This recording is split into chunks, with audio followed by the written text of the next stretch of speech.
Conversion of the power series.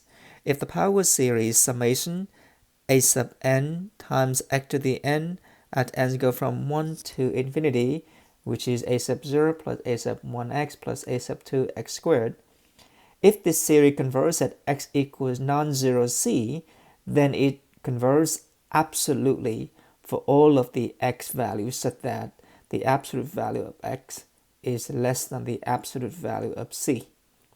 If it diverges at x equals d, then the series diverges for all of the x values such that the absolute value of x is greater than the absolute value of d. If the series converges at x equals c, then it is also convergent for all of the x value between negative absolute value of c to the absolute value of c. If it divergent at x equals d, then it is also divergent for all of the x value that is more than the absolute value of d and less than the negative of the absolute value of d. For the given series f of x equals the series c sub n times x minus a to the n, there are only three possibilities. 1. The series converges only when x equals a, the center of the series. 2.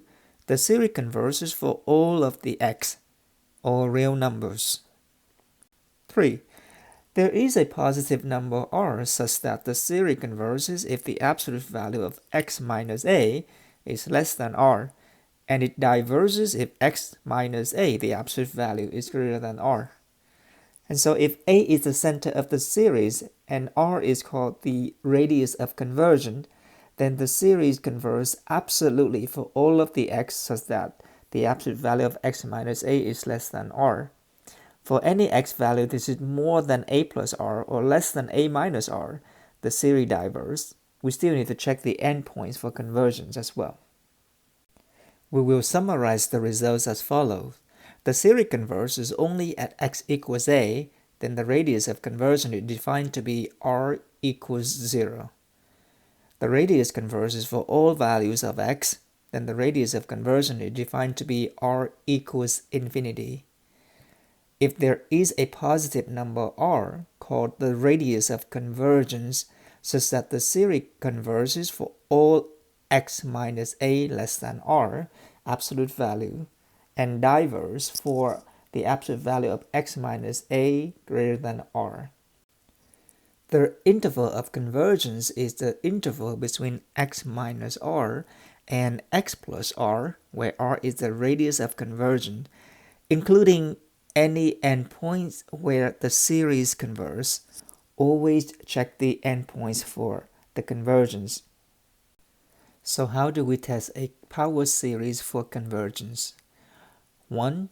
We use the ratio test or the root test to find the interval where the series converges absolutely.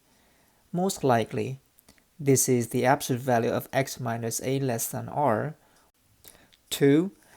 If the interval of absolute conversion is finite, test for the convergence or diversion at each endpoint.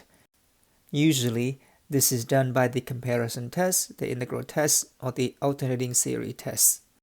If the interval of absolute convergence is a minus r less than x less than a plus r, then the series diverges for absolute value of x minus a greater than r because the n term does not approach 0 for those values of x.